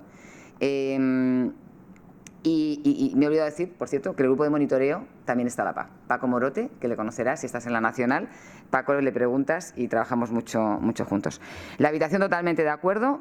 Para nosotros el tema de la habitación, que es un tema muy complejo jurídicamente, es un tema clave. Ya nos ha parecido, os comentaba antes, un gran avance que está incluido en el plan, pero el problema va a ser ahora las comunidades autónomas qué documentación van a pedir para acreditar a las personas que viven en una habitación. Si solo van a pedir el padrón o, como pidan, cualquier tipo de documento que provenga del dueño de la vivienda, nos hemos quedado sin camino. Y me sorprende lo que dices de Sin Hogar, porque nosotros que tenemos programa de Sin Hogar, desde antes que existiera Cáritas ya había acompañamiento a la gente que estaba en calle, es casi del 80 y tantos % de la población española que vive en calle. Ya, a vosotros, sí. Pero es un tema muy potente, que es la gente, la mayoría de la gente, al revés, la gente migrante suele irse a vivir más a tipo asentamiento o otro tipo más comunitario y más así. Nada, todo lo que has dicho pues me parece muy bien y ya sabes que estamos en muchos frentes trabajando juntos, cada uno desde su lado del poliedro. Más intervenciones. Pilar. A ver, es que acabo de leer en el periódico aquí, y os digo los datos, que en el plan nuevo de Chavacois, aquí en Pamplona, para el tema con esto del AVE y esas historias, el plan nuevo, eso dice, que se planea, el Ejecutivo Foral contempla en el nuevo planeamiento al menos 6.724 viviendas protegidas, casi 1.800 más de las previstas. De ellas un total, 3.125 serían VPO, otras 3.500 VPT y luego libres 5.900, 4.000 más de las previstas, o sea, un follón. ¿Cuántas de estas son de alquiler social? Todo esto no aparece. Entonces se va a gastar ahí un pastón de dinero y no sabemos en qué, o yo por lo menos en el periódico eso ni le dan importancia. En principio ninguna. De las que dices ninguna. Es social, de alquiler.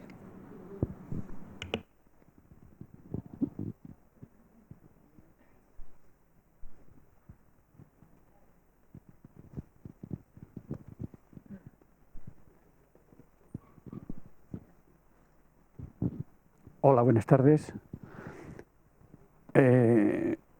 La verdad es que yo me sitúo con respecto al tema de la ley de vivienda a nivel del Estado bastante pesimista. Como sabrás, 120 colectivos, entre ellos la plataforma Afectados por Hipoteca, pero también creo que estáis vosotros también ahí. Y La iniciativa de la vivienda. Exactamente. Estamos como EAPN. Se presentó una ley que el PSOE en estos momentos en el gobierno no quiso apoyarla y por tanto no ha tenido curso de funcionamiento, y donde recogían pues prácticamente las necesidades que se plantean en estos momentos a la ley de vivienda. ¿Qué es lo que va a pasar con la ley de vivienda actual? Bueno, pues ese trámite, ahora se han presentado también desde la plataforma más de 60 y tantas enmiendas, pero yo soy bastante pesimista para aquellas cosas de fundamento, ¿no? Algunas de las que ha comentado ya Jesús o las cosas que has comentado tú, ¿no? A mí hay algunas que me preocupan, ¿no? Tú has hablado algo del tema de la territorialidad, ¿no? Y por tanto también las competencias que se tienen en algunas comunidades autónomas. Pero hay temas muy básicos y muy fundamentales que dependen de la ley estatal, ¿no? Como es el tema de los desahucios, ¿no? Y con el tema de los desahucios no se está avanzando nada. O sea, es decir, evitar que evidentemente, como hay algunas leyes, como la catalana en su momento, que fue recurrida por el Constitucional, para que ninguna entidad jurídica, ningún banco, ningún fondo buitre pueda desahuciar si no hay una solución habitacional, pues todo esto pues no parece, porque si hubieran tenido esa intención ya habrían hecho algún paso adelante, ¿no? Ese tema, otros temas de carácter más hipotecario, la gente que está sufriendo con hipotecas, lo de las segundas oportunidades con las deudas vivas, ¿no? Hay gente en esta ciudad, uno que tengo a mi lado, que además de perder la vivienda, le queda una deuda de 150.000 euros después. O sea, deudas absolutamente impagables. Bueno, pues de esto parece que no existe nada, ¿no? O la responsabilidad jurídica de la vivienda, ¿no? Los avalistas, en fin, de todo esto, más otras cosas que ya que se ha comentado, como el tema del Sareb, el tema tal, no hay nada. Has comentado tampoco que no se habla nada del derecho subjetivo a la vivienda, ¿no? Claro, evidentemente. Pero además, en algunas comunidades como el País Vasco, como Navarra, donde está reconocido el derecho subjetivo a la vivienda, este derecho subjetivo a la vivienda choca con algo muy importante, y es que no hay vivienda pública para ejercer ese derecho. Y entonces, al final, se traduce con que la Administración te da una subvención para poder acceder a la vivienda, pero esa subvención tiene un doble filo, ¿no? Primero, no sabes qué hacer con una subvención si no encuentras una vivienda para poder ir. Y segundo, a veces produce un efecto rebote, ¿no? De encarecimiento también de la vivienda, ¿no? Tiene esos riesgos, ¿no? En resumidas cuentas, que para poder ejercer el derecho subjetivo a la vivienda, lo que es fundamental es que haya vivienda pública. Y en estos momentos, vivienda pública en alquiler, evidentemente. Pero en estos momentos, vivienda pública en alquiler es escasísima. Y tampoco se hacen inversiones como para poder solucionar. En Navarra tenemos una inversión que se va a hacer por parte del Estado para el TAF, y eso sí, podremos llegar a Madrid 20 minutos antes, pero mucha gente no podrá vivir porque no tiene vivienda pública, ¿no? Y esto sigue así.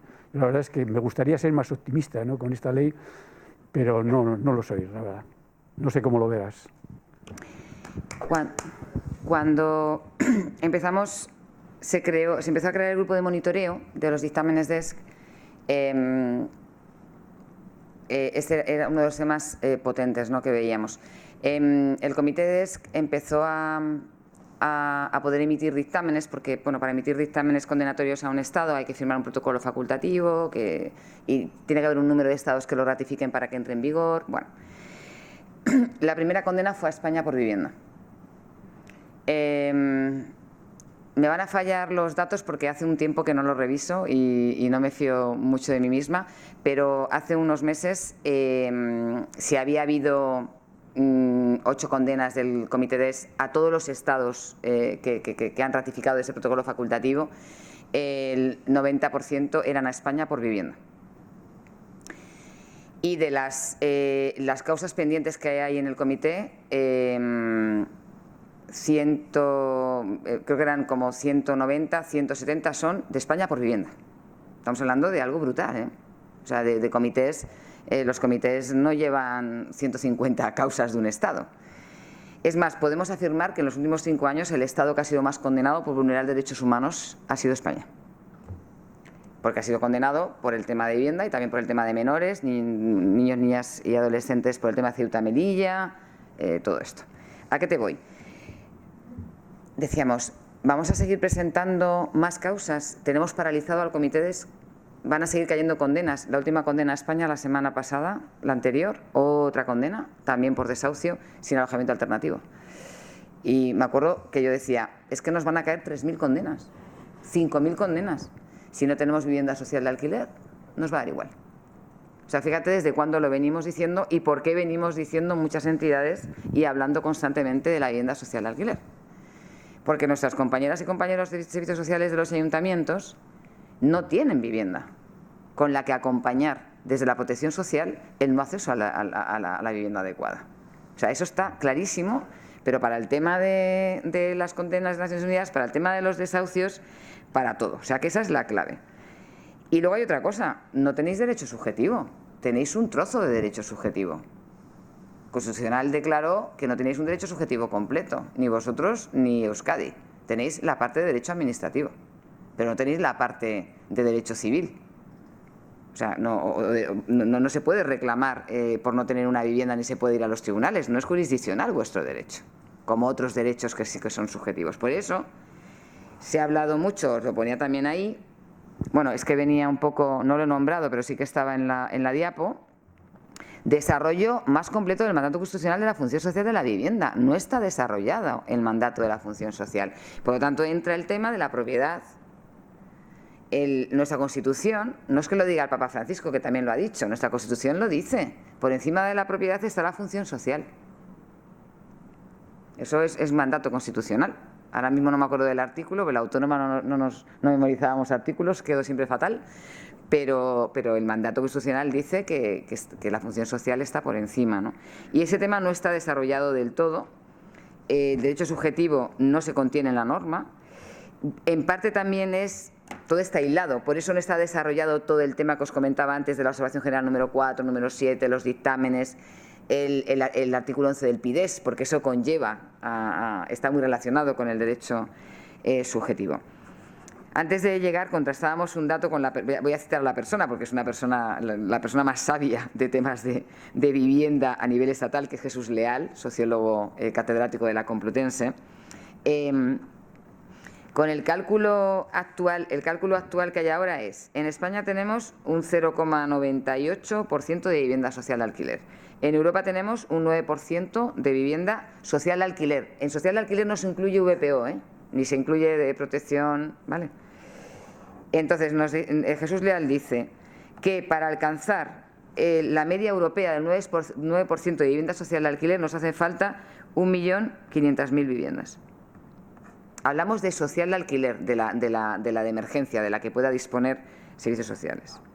Entonces, imaginaros lo que nos puede quedar para tener esa cantidad de vivienda. Toda esta inversión de vivienda, más luego rehabilitación y adaptación de vivienda con el coste económico que conllevaría la rehabilitación y adaptación de vivienda pública.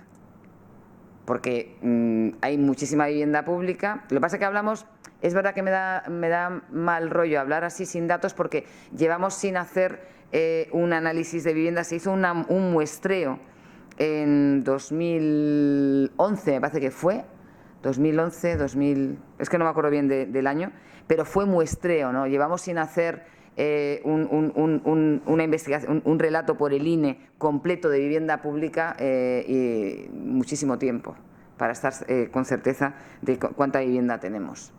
Vacía, sin rehabilitar, en malas condiciones, sin acceso a energía. Hablamos de hace muchísimos años, los datos ya son de hace muchísimos años, no tenemos datos actualizados.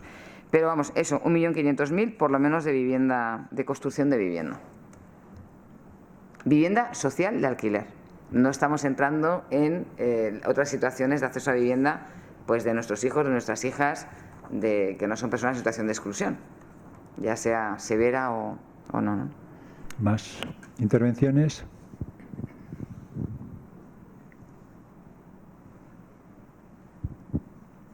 Hola, buenas tardes. Comentar algunas cosas, ¿no? Bueno, aquí estamos dos compañeros, un compañero y yo, que venimos del Gobierno de Navarra. Yo creo que hay un problema que tenemos, y es que terminológicamente a veces utilizamos términos diferentes, ¿no? En el ámbito coloquial, en el ámbito académico, incluso de unas comunidades a otras, porque por ejemplo, o sea, cuando hablas de vivienda social, nosotros promovemos a través de la empresa pública vivienda de protección oficial de alquiler, que contiene ayudas de entre el 25 y el 75% y por tanto entendemos que es el concepto de vivienda social, ¿no? Algunos comentarios a cosas que hemos oído que yo valoro porque nos vamos a casa con dos sentimientos, ¿no? Uno de reto y de cosas que hay por hacer y otro de madre mía, cuántas hay por hacer, ¿no? Y en ese sentido, algunas cuestiones, comentabas antes, el compañero comentaba que se leen cosas o que yo creo que es que ahora también hay bastante confusión en el sentido de que aquí estamos también inmersos en una proposición de ley que plantean los partidos desde el Parlamento, entonces a veces se cruzan debates. Aquí en Navarra, por ejemplo, sí que se plantea el que la calificación de vivienda protegida sea permanente, cosa que no tenemos por el momento, sí que lo tienen en Euskadi desde hace años. Nos parece un hecho relevante, nos parece que con esa inversión que se hace de dinero público a través de ayudas, bueno, pues que esa vivienda no puede salir del circuito de la vivienda protegida, ¿no? Sí que planteamos introducir un porcentaje obligatorio en las nuevas promociones y también en la ciudad construida cuando se hace actuaciones de dotación y demás, para que haya un porcentaje obligatorio que tenga que ser vivienda de alquiler. Eso sí que está como un planteamiento en la proposición de ley que se tiene que debatir próximamente en la Cámara y también nos parece que es un avance, ¿no? Tenemos un debate, tenemos una disyuntiva que está entre el presente y el futuro, ¿no? Si contar con el apoyo privado en cuanto a la construcción de vivienda VPO de alquiler y, por tanto, para que entren en esas operaciones, permitir que se puedan vender dentro de 21 años, siempre como vivienda protegida, no como vivienda libre, es decir, permitimos que vivienda que sea de alquiler durante 21 años pueda pasar a ser vivienda de compraventa pero VPO.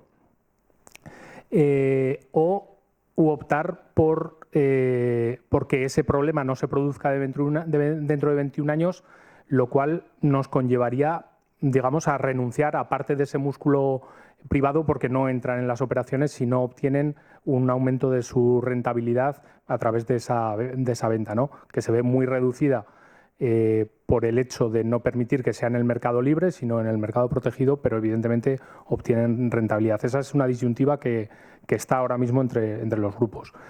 Respecto a otro de los temas que ha comentado, creo que ha sido Jesús, el tema de la vivienda vacía, como bien ha dicho, se planteó en el 2013, si bien estuvo el tema en el congelador del Constitucional hasta el 18, y fue en el 19 cuando empezamos a trabajar con el tema, ¿no? Ahí yo creo que también hay un debate entre la consideración que tiene nuestra propia normativa de qué es la vivienda deshabitada, que es a partir de la tercera de un propietario, y nosotros lo hacemos a través del consumo de agua, ¿no? Aquella que no tiene consumo de agua entendemos que está vacía como hecho probatorio. Con un procedimiento muy excesivamente quizá garantista para la propiedad, pero sí que hoy en día tenemos cerca de las 1000 viviendas registradas. Vamos mucho más lento de lo que nos gustaría, pero sí que a través de los municipios de Olite, Tafalla, Pamplona, Answine, yo creo que estamos en 850 y tantas por este momento y me imagino que seguirá creciendo. Sí que es cierto que eso contrasta muchas veces con los datos que se dan de vivienda vacía, porque yo creo que es otro término diferente que no es el que propiamente dice nuestra normativa en la cual podemos trabajar, ¿no? Y bueno, la sensación, yo no es por animar, pero yo creo que en cualquier caso puede ser lo que salga de la normativa estatal o lo que salga de nuestra propia normativa, yo creo que en todo caso va en la buena dirección. Es decir, quizás sean avances cortos, quizá no sean los avances que necesita la sociedad en este momento o que va a necesitar en el futuro, pero me da la sensación de que lo que sí que creo es que no son retrocesos, sino que son avances en los derechos, ¿no? Al menos creo en lo que yo he leído de del anteproyecto estatal y de la normativa que espero que salga adelante en la comunidad foral. Y nada, gracias por la ponencia. Más temas que queramos sacar sobre la mesa. Agradezco mucho esta intervención porque ciertamente pone ese punto, ¿no?, que necesitamos, ¿no?, de ver que no solamente tenemos la botella medio vacía, sino que es verdad que también hay una línea de trabajo que está dando sus resultados y poquito a poco pues se va avanzando. Los retos, ¿no?, como decías. Perfecto. Yo hay otro tema que no ha salido y que... Lo que pasa es que la construcción de vivienda no va a venir de la ley del derecho a la vivienda. Entonces, a mí me parece una clave fundamental. Si vamos a la columna que os presenté al principio, al final a nosotros lo que nos importa es la parte de aquí, ¿no? Cuántas personas son desahuciadas, cuántas personas son... Entonces, claro que es un avance. Se llama Ley del Derecho a la Vivienda y claro que contiene, pero también se puede ver como una pérdida de oportunidad, porque es como que nos hemos asomado, pero no es una ley con enfoque de derecho humano a la vivienda, si me permites. Lo he dicho al principio, es una ley que es un gran avance en muchas cosas, pero, por ejemplo, no, tal y como está el anteproyecto, porque ya me consta que hay enmiendas que sí que piden clarísimamente que se incluya el derecho a la energía, a Internet y al agua, y que haya un articulado sobre ello.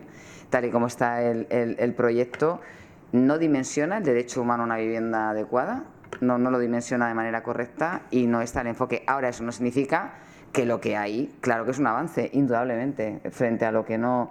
Y, por supuesto, es un avance porque había una gran preocupación de la definición de vivienda social, porque había una propuesta de que la vivienda social se definiera por las personas destinatarias y que, por lo tanto, todas las viviendas que fueran disfrutadas en alquiler o en propiedad o por cualquier otro medio jurídico por personas en situación de vulnerabilidad, se declarara vivienda social, y al final la ley deja bien claro que solamente puede ser vivienda social la pública, que eso también era un gran avance, sobre todo porque es muy importante que recordemos todos y todas, y me ha extrañado que no lo dijeras, compañero del fondo, que cuando hablamos de fundaciones sin ánimo de lucro, tenemos que saber que todos los fondos buitre tienen ya fundaciones sin ánimo de lucro, ¿verdad?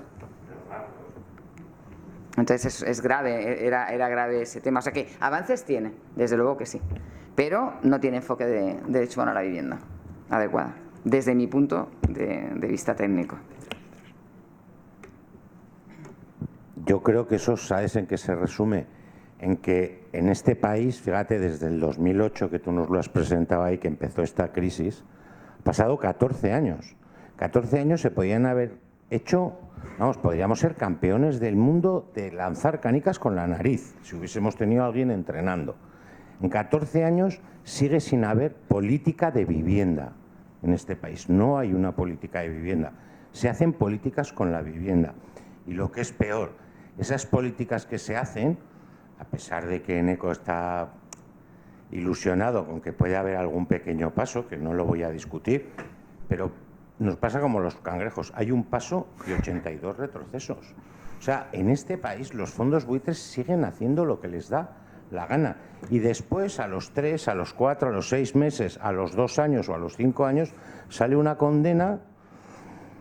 Yo recuerdo la primera vez que se llevó algo de tema de vivienda, después del 2008, que llegó a Europa, ¿vale? Europa dijo que ese desahucio no se tenía que haber producido, y que había que revertir esa situación. Pero claro, quien había comprado esa vivienda, ¿qué hacía?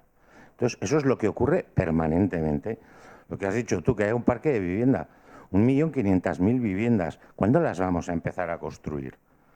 Y sin olvidarnos que se van a destruir, porque como no son públicas, en Madrid os vendió Ana Botella 3.000, ¿vale? Aquí, hace 2 años, antes de la pandemia, unas 400 viviendas, Testa las descalificó porque podía, se acababa el plazo, las descalificó. En Berriozar hace poco, hace 6 meses, 46 viviendas descalificadas. Entonces, eso va a seguir in eternum. Estamos hablando de alquiler, solo ese. Hablamos de VPO. Claro, cuando todo el momento álgido de los desahucios, que hubo muchas viviendas de VPO que pasaron a ser propiedad de los bancos, ahí nadie dijo nada. y esas viviendas no podían ser de personas jurídicas. Ahí había una especie de limbo que, bueno, en fin, yo creo que el problema es que no se hace política de vivienda, que igual que no hay política de educación, aquí cada vez que cambia el gobierno, cambiamos la ley incluso 2 veces en la misma legislatura. O sea, no recuerdo el número, pero creo que desde que estamos en una supuesta democracia ha habido 17 leyes de educación, ¿no? Y respecto a la ley Navarra, que la ha nombrado él, hombre, que se prevea que a los 21 años se puede descalificar o se puede vender una vivienda pública. Yo es que he estado, lo siento, Neco, he estado buscando para leértelo, porque me lo he leído varias veces y está bastante poco claro. Y que le llamemos ley foral de vivienda a algo que aporta poco o nada, es decir, es lo mismo que la ley estatal, no va a haber desahucios durante 3 meses. Lo mismo que en Navarra, no va a haber desahucios durante 3 meses. Se le comunica a la administración y le tiene que buscar solución habitacional. Si tenemos una cola de espera de más de 3.000 familias esperando vivienda en alquiler público, o sea, en 3 meses se alargará lo que se quiera alargar.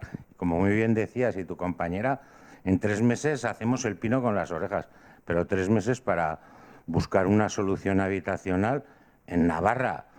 El programa David o el programa Emancipa te da una subvención en función de tus ingresos, pero depende del alquiler. Entonces ya le hemos explicado varias veces al Gobierno de Navarra, no hay más que meterse en los portales inmobiliarios y ver cuál es el valor de la vivienda. Si el valor medio está por encima de 700 y tú bonificas las que sean de 675, pues hay pocas que bonificar. En fin, hay muchas cosas que hacer, pero es que en 14 años hemos hecho 0. Y siempre que tenemos alguna discusión de estas, ya hablamos, por ejemplo, de Austria, que es un país tremendamente comunista, ya lo sabemos. En Austria la vivienda sí que es, bueno, en Viena, la vivienda sí que es un derecho subjetivo real, o sea, ya si tienes unos ingresos, el Estado te tiene que dar una vivienda, el ayuntamiento te concede una vivienda en alquiler. Si ganas menos de 40.000 euros, 400 euros pagas al mes. Entonces, parece que eso sí es una política de vivienda, ¿no? Claro, no es que llevan 100 años. Joder, si hubiésemos empezado aquí en el 2008 ya llevaríamos 14. Pero no hagamos trampas con esos datos, que también tenemos que decir que Viena tiene un 45% de vivienda pública. Claro. Por eso, que también, por echar una lanza también a las políticas públicas a las que se tienen que enfrentar también nuestros ayuntamientos. No es lo mismo un 0, bueno, en este caso un 1,5 de vivienda pública, que es lo que tendríamos con todas las viviendas públicas, con todas las denominaciones en el Estado español, que países en Europa que están manejando unos tantos porcientos muy elevados. Sí que, por ser positiva, sí que quiero destacar un cambio. Nosotras hace ya mucho tiempo en el equipo de incidencia política y asesoría jurídica, bueno, pues teníamos que explicar en el 2012, 2013, nos pidieron que hiciéramos un análisis de, no ahora cómo le llamábamos, derechos en retroceso o algo así, ¿no? Entonces fuimos haciendo un análisis jurídico, técnico, sobre varios derechos que en Cáritas nos eran relevantes, ¿no? Protección social, salud, todos los temas de migraciones, acceso a la justicia, acceso gratuito, la brecha digital que no hemos hablado, cuánta gente se va a quedar sin vivienda porque no sabe hacer una petición por internet de una vivienda pública y no nos dejan otra manera de presentar la petición de vivienda pública. Ese es otro de los grandes temas que tenemos ahí, peleable, que estamos ahí deseando tener un caso para llegar al Europeo de Derechos Humanos, peleable, consideramos. Hacíamos todo el PowerPoint con todos los derechos, es que no me sale ahora el nombre, era un nombre, no era derechos en retroceso. Derechos menguantes. Y en todos los sitios se veía que la normativa era retroceso. La laboral, nos cuento, tal. Y llegamos al derecho a la vivienda y no había retroceso, porque nunca en el Estado español, en democracia ni previamente a la democracia, la vivienda fue considerada una política pública, un derecho, fue considerada una inversión económica. Y eso lo tenemos en el ADN todos y todas, ¿eh? Solamente el 2008 vino a golpearnos, pero hasta el 2008 nadie se planteaba la vivienda como un derecho. La vivienda era una inversión, el logro carrera, coche, vivienda. Entonces sí que es verdad que en ese sentido hay un avance en nuestros políticos y políticas, hay un avance en plantearse que sí que tiene que hacerse una política pública en vivienda, porque las repercusiones, por lo menos por prevención, de lo que pueden suponer luego grandes gastos que van a venir de las personas que se quedan sin vivienda. O sea, por lo menos hay que prevenir. Nosotros en Cáritas antes ya aprendimos, cuando empezamos a trabajar los temas migratorios, yo empecé a trabajar de abogada de extranjería en hace mucho, madre mía, en el 89, y aprendimos enseguida que tenía que estar todo el mundo empadronado, porque luego vino normativa con la que con el padrón pudimos acreditar muchísimo después, porque al principio no había manera de documentar a nadie. Y automáticamente cuando venía una persona con una problemática, yo no estaba en Cáritas, estaba en otra chamba, pero todas las entidades aprendimos a que todo el mundo tenía que empadronarse según entraba por la puerta, y ahora a todo el mundo le decimos que tiene que hacer algo que si te lo dicen dices, ¿para qué? Que es pedir vivienda pública, automáticamente, como algo directo.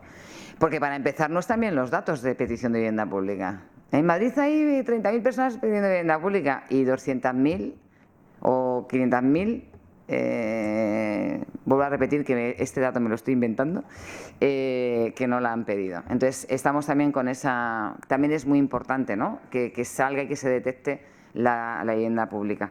Y sí que hay un cambio, lo que pasa que es verdad que claro, cuando tú pones el título a una vivienda de Ley del Derecho a la Vivienda, pues bueno, a algunos y algunas sí que creemos que era importante dar algunos pasos más.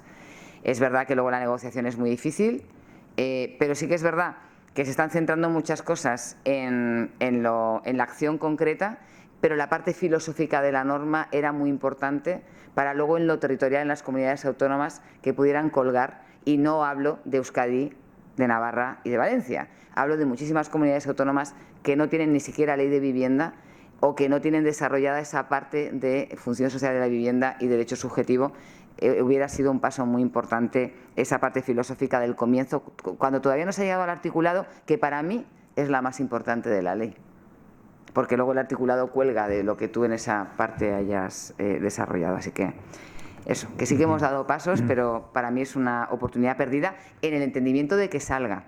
Porque tú has dicho que eres pesimista, ¿no?, con que salga la ley. Entonces, bueno, no te falta razón, porque sí que es verdad que es una ley muy complicada, con muchas dificultades de negociación, por lo territorial, pero también por los propios contenidos, ¿no?, y por los intereses que hay hacia algo que es el mayor bien de inversión. El mayor bien de inversión frente a un derecho humano es una batalla desigual, pero hay que darla. Yo creo que tenemos que ir terminando. No sé si hay alguna intervención de 30 segundos para rematar, si alguien quiere tomar la palabra. Si no, simplemente voy a recoger.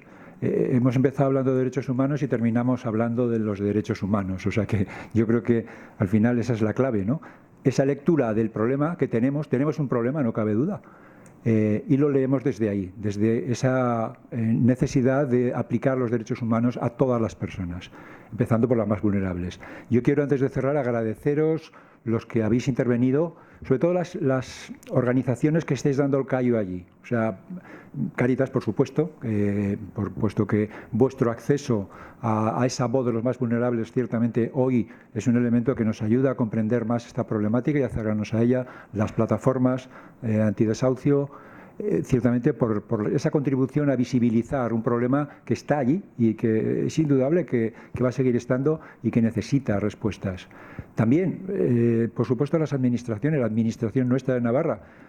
Tal vez todavía queda mucho recorrido, has dicho, el reto, estamos hablando de retos, Pero también es cierto que hay un debate abierto y entre los propios grupos, ¿no? Existe ese debate y ese debate, si se hace público, si se hace social, pues igual va cambiando también nuestra percepción como sociedad y vamos avanzando. Yo quiero ser optimista en ese sentido. Empujando todos, pues bueno, nos costará, igual hace falta otros pocos años, pues vayamos adelante. Por supuesto, darte las gracias, Sonia, por toda la aportación que nos has hecho y animarte a seguir trabajando en esta línea, porque sin duda es necesarias todas las voces y voces que, como la tuya, pues que están, digamos, escuchándose en muchos ámbitos, pues pueden ayudar, ¿no?, a reivindicar esos derechos humanos en la vivienda que tanto necesitamos. Muchas gracias, Sonia.